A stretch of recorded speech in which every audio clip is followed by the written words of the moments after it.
back to another book chat thingamajig. Move my cup. But it is very, let me just say this, y'all, it is very different when you are recording and there's people around. It is so different, but I am going to create anyway. This book was written by Ashley Gadd. I write my dates that I get books. So I got this in August of 2023. It was a book gift from a friend. I had actually sat at the library and read through it, and then I borrowed it from the library, and my friend, it was like National Book Day. That's when she got it for me. It was National Book Day, buy a friend a book or something like that, and she purchased this book for me and had me to pick it up. And I am so grateful for this book because it is very helpful. And let's get into all the things. So I'm gonna read the back of the book. Motherhood and creativity can coexist. You have creative dreams swirling in your heart, but pursuing them while changing diapers and managing the carpool schedule feels impossible. You have no time, no space. You can mother or you can create. You certainly can't do both, right? Wrong. But what if you could pursue your God-given creative gifts alongside motherhood for the enrichment of both experiences? What if you stop viewing creativity as a selfish act and start to see it as essential to your own flourishing as a mother? This book is a much-needed permission slip to do just that. Through the pictures you take, the stories you write, the meals you make, the music you play, the gardens you grow.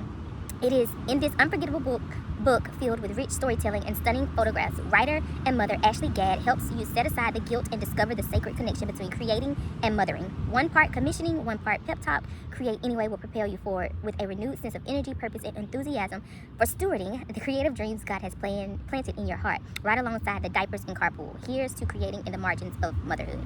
So, when I read this in August of 2023, if I'm completely honest, I was having a hard time reading, and so I would go to the library and I would get like 5 or 6 books, check them out, bring them home, and I may get through 15 pages of one book.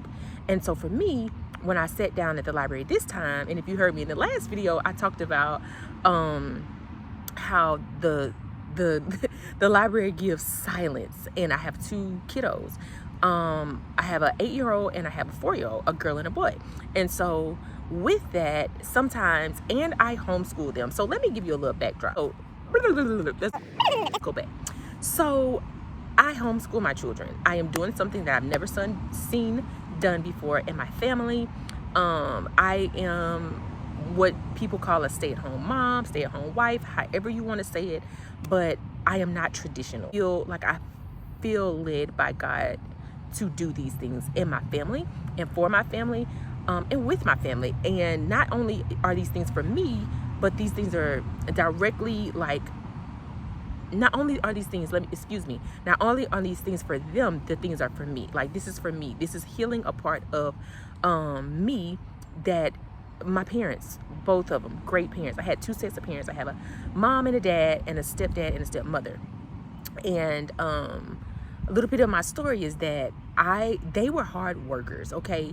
They were hard workers. And for me, as I grew up, I started to understand and realize, like, some people had their parents more times than not. And I, for some reason, started to feel a way about that. I started to build up resentment and all the things. We've worked through those things as of this video. However, what I'm saying is that it still is a wound there, that me being home with my children is helping me to heal, and it is also helping me to feel present and be present with my children so that I help them and guide them. And I just don't think that it's something that I would have chose for myself. It is truly something I believe that God has called me to.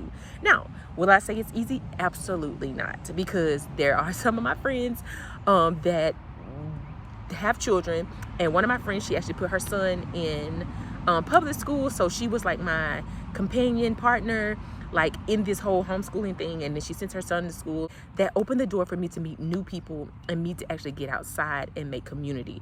And that has changed the game for me. Like, having other people to connect, like one of my friends, the same friend that purchased this book for me, connected me to another parent who had homeschooled her children who are in college and beyond now. And for me, that was a big deal, because connecting with her helped me to start to breathe again, if you will, in this space of mothering my children, but also homeschooling them And I say homeschooling, but that's also untraditional. I could do a whole nother video about that, because we do not do sit down in a chair or a desk and do school. It is very much come cook with me in the kitchen, come help me go to grocery shop, let's learn some ABCs off of YouTube, let's go to the place. I take my daughter to a place to get tested for reading, and what they tell me that she needs support on, I either let them support me on it, or we take it home and use those same things to the things that they're saying that she needs support on. I support her, and me and her work together for that that piece. And then when my husband is home, he helps with particular things that I am not as patient with, or that I feel burnt out on. So it works for our family. Let's go back to real time. So I tell y'all all of that to say, like, this book, when I was sitting down reading it, I felt burnt out. And when I started to read it, not only is it a faith-based book, and that is something I'm going to be talking about here more. You're going to hear about faith, you're going to hear about family, and you're going to hear about fun over here. And I don't know what you're going to see or hear about on other channels. I will share some of the pages with you. I don't know if you can read my notes, but whatever. This is the first page, but it's very beautiful imagery inside of the book. She shares other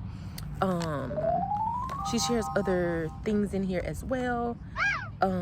So here is one thing in here. And then there is like she shares other artists. What is this? Like, she's a metal artist, and then there is like pictures from her. Oh, two things I want to show you. So these are pictures from her daughter here. These are pictures from her daughter. And then this one is a something that I do as well that really touched me and really let me know, like, she does this, like, this author really does this in her real life. So I'm gonna show you the picture, and then I'll tell you what it says. So this is a picture of like a bag of candles that are empty that she's had. Candles are a big part of my life. I love to set the tone, and especially in my home. These candles simply represent, this is what it says, these candles simply represent time. Minutes I've kept my butt in the chair, minutes I stared at the wall, minutes I showed up and wrote terrible sentences, minutes I prayed, God, I need help. So that really let me know, like, oh, the sun is going down. Oh my God, that feels so good. The sun is going down. But it feels so good to see this, because this represents something different for me, but I just read you what it represents for her. But for me, these candles represent like my family. These candles. Why am I saying candles? Oh, somebody wanted to say hello. But these candles represent oh, excuse me, but these candles represent so much to me. Not her candles, because I have a drawer in my home as well that's full of candles. And one thing, maybe later on, as I feel more comfortable doing YouTube and sharing, I will share like different spaces in my home. But I am a very I'm very sensitive about that, because I was doing that and I just felt this weird feeling about it. So you may be like, well, girl, you talk about your house all the time, but you outside. But this is what's fun for me, is being outside. I totally just went off on a rant. Let's get back to this. But if you're gonna be here and you looking for something curated, you looking for something that's gonna be like I'm just here for this, then this may not be the channel for you, because I am a mother. And I am doing this specifically for fun. I'm doing this specifically to have time for myself, and to create anyways, and also represent for other moms to be present in their kids' life, but they just may not see it, or they're doing it and they're like, I'm burnt out. And this may be the video that you're like, oh, she's just on here to create. So anyways, back to the book. This book was very, very helpful. Very helpful, if you cannot tell. There was one activity that I do want to share, because I don't want this video to get very long. There's one activity in here that I don't remember what chapter, but there was one page where she asks, like, she gives you like little challenges at the end and asks you to like to do them. And one of the challenges, or like, I don't know how, I don't think it's called a challenge. I'm saying as a challenge, but she asks you like questions and asks you to answer the questions and do an activity. And one of the activities was called the I love you prompt. And you write all the things that you love that come to mind. And so for me, I did it, and I'm going to read you what my list is. This is just one of the activities. There's several inside of the book that I really enjoyed, and it helped me to answer like lots of the things that you see in my book in the sticky notes. And I have two right here and one right here because it helped me to refresh, and this book really felt like a breath of fresh air, like to breathe in again, it was a reminder to inhale and exhale, and that I can do it, like I can create anyways. Okay, so here we are to the activity says the I love you prompt. So these were what I wrote when I did it the first time. So here we go. Let me move this over here because it's starting to itch. I love you prompt, or the I love you prompt. I love watching the sunset, sunrise, seeing moms win, the colors of the sky. As the sun sets, I love the colors when the sun sets. I absolutely love it. I love putting together Legos. I love watching the trees turn, like the seasons change. I love it, especially in the fall. I love good food. If you can't tell, I eat, but I love some good food. And it says, I love recommending good food. I love the mole on my husband's cheek. I love music that tells a story. I love my children's laughter. I love laughing with my friends. I love holding my husband's hand. I love singing songs while driving on the freeway. I love moments of silence. I love hot tea in a cute mug. I love watching my plants grow. I love the season of autumn. I love fresh flowers in a cute vase is what it says. I love a flowery dress, especially in the spring. I love books that jump between time zones, like time frames. I love giving. I love receiving. I love the thoughts, like thoughtful gifts. And I love reading at the beach. I could keep going and going and going, but that is a part of my list that I've written. If you've never read this book, I think you should grab it, especially if you are a mother. If you are not a mother, I think it's still a great book to read. It, like I said, it's beautiful pictures, it's beautiful imagery. I love the connection piece that she has. Oh, creative exercise is what she has, is what they're called. Creative exercise and a journaling prompt. And I'll read this one since I turned to this page. So for this chapter, which is chapter 11, she talked about nothing is wasted. Let's see. Let me make sure I'm on the right page. Yes, in this chapter, she says nothing is wasted.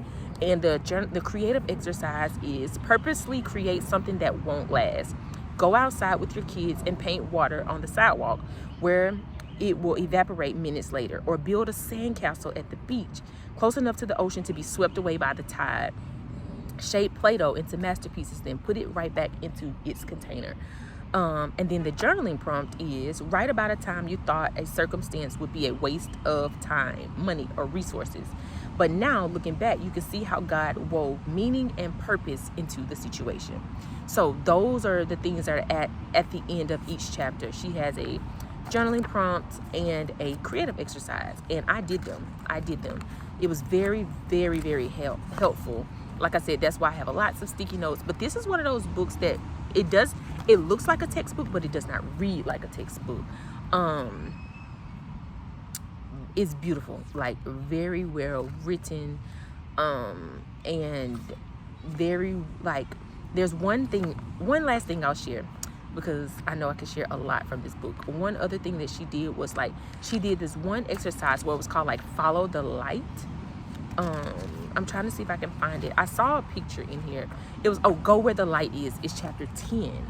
And in that chapter is where she asked one of her clients, or like was going through something, and then she told them to I think there was a photographer that was going through something, and she told them to, like, every time you see light in your home, to take a picture. And so this is one of the examples. Like, that is beautiful. That's one of the examples. Like, there's fingernail polish, but there's light on there. And then there is, I think, is there more pictures? That may be the only picture. That's the only picture that I see. But yeah, and even this one, this could have been considered one of those where the light is. And I actually did, and I think the activity was for me to do the same. Yes, pay attention to the light in your house. Where does it start? Where does it end? How does it move? Notice the way the light trickles across the floor, climbs up the walls, bounces off the mirrors. Notice when you can see dust in the air, when the, oh my goodness, that wind feels so good on my back, y'all. I just have to acknowledge that in this moment. Oh my goodness, this shirt, the breast is breasting, okay? Breasting, the breast is breasting. Anyways, notice when you can see dust in the air, when the glow shifts from bright to dim. Spend a day chasing light in your house with your camera. Take pictures throughout the day as you go where the light is. And then the journaling prompt is, I love to journal. Y'all hear about that on here too. That'll be a part of the faith part, and probably a part of the fun part, because I journal for faith and I journal for fun. But so her journaling exercise is really, somebody is getting it on their motorcycle. That's another thing I like about coming to the lake, is that I get all of the things. Like, I can hear the birds faintly. I can hear, like, either these are cicadas or mosquitoes. I don't really know. I can hear people chatting with their families, kids having fun down there. It's just a good time. I can feel the elements, like the sun was just beaming. At the first half of this video, the sun was beaming, but now it has went down. But it's now sticky. It's a little bit hot. But anywho, it's a good time when I come to the lake. So y'all may get a couple of videos of me coming to the lake, because I absolutely love it out here. That's just a little tidbit. Back to the regular programming. This is the journaling prompt, which was, write about a time you experienced a beacon of light amidst a season of darkness, or consider a place or circumstance in your life right now that feels dark.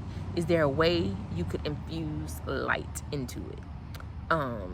Like I said, very much enjoyed this book. Like, and I wanted to share this book, like, first, a part of book 2 series, if you will, specifically because this book is very impactful. I read it last year. I still think about it. Like, we are traveling. I won't say where we are because the internet can be weird. But I am traveling with my family, and we've been traveling since 2017. We've been to a lot of places, okay? And I even brought this book to where we are, specifically because it reminds me those times when I think things are getting so tough that I can't breathe, that not physically, not metaphorically can't breathe, feel like I can't breathe. What I'll do is I'll pick out this book and I'll just pick a chapter and I'll just read it, or I'll just go do a creative exercise out of it, or I'll go do the journaling prompt out of it. And it's very, very helpful to reset me and ground me, specifically around my creativity and feeling like I feel a little bit overwhelmed. And so I just wanted to do this one first, because I think this book is, I know that this book is going to be the basis of this channel for the most part, because, and I say this channel, this part and segment of my YouTube channel, whatever I'm doing over here, specifically because I am a mother and I love to create within the margins of my motherhood journey.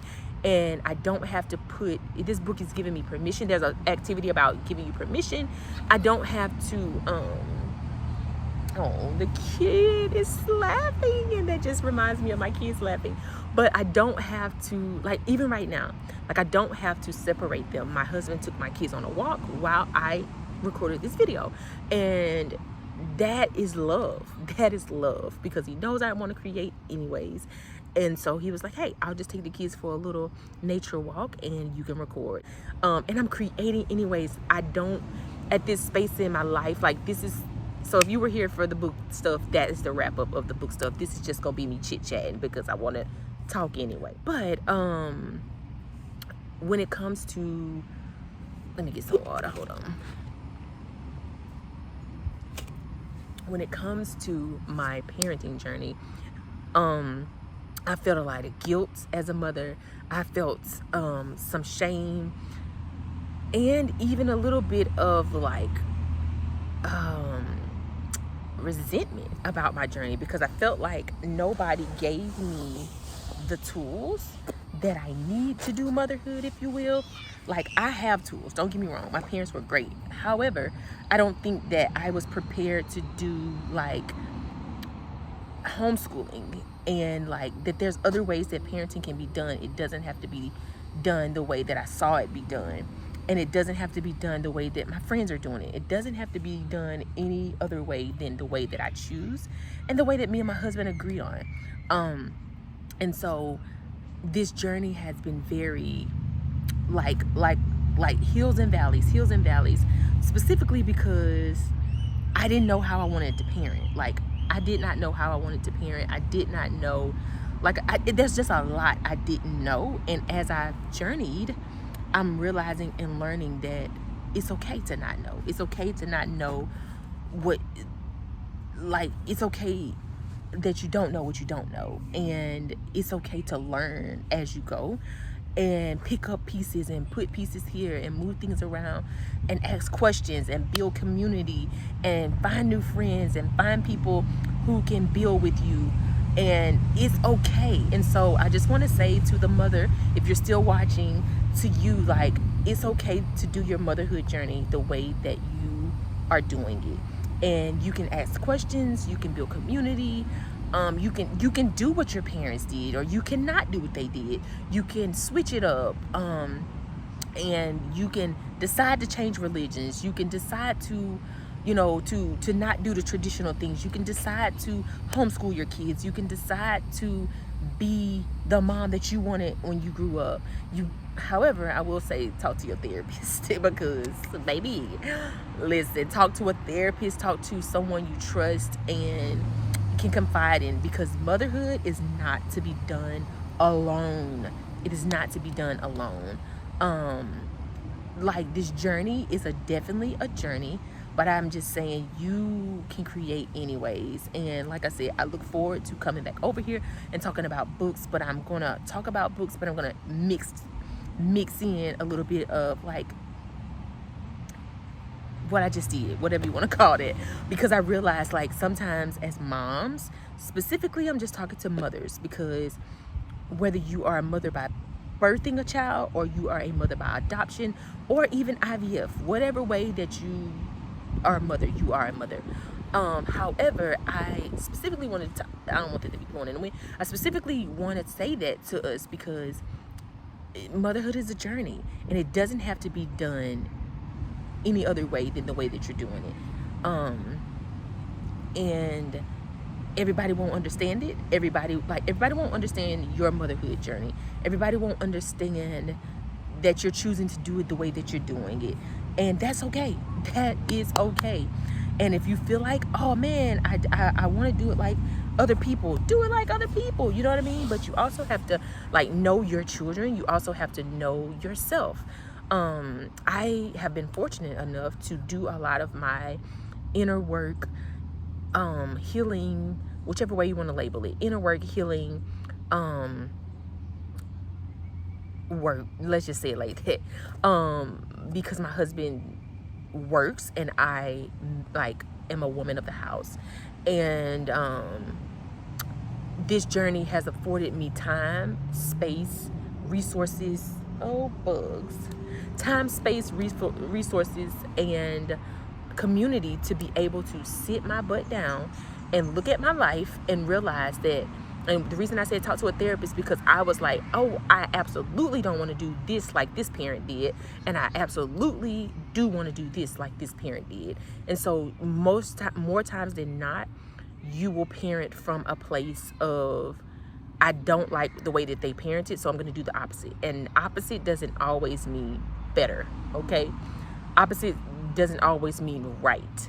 So, and maybe we'll do another video, another day, another time. But I have enjoyed this. I am creating anyway. And I'm enjoying every minute of it, even if it means being uncomfortable, sitting at the park, at the pond, the lake, and people are watching in the background because there was a man in my other video. I re-recorded, but it was a guy in the other video that was looking at me, and I was like, I zoomed in and my video was like, oh my God. But I'm gonna create anyways, regardless. The sun was beaming on me earlier, and I was looking real glazed donuts, but it's gonna give glazed donut, okay?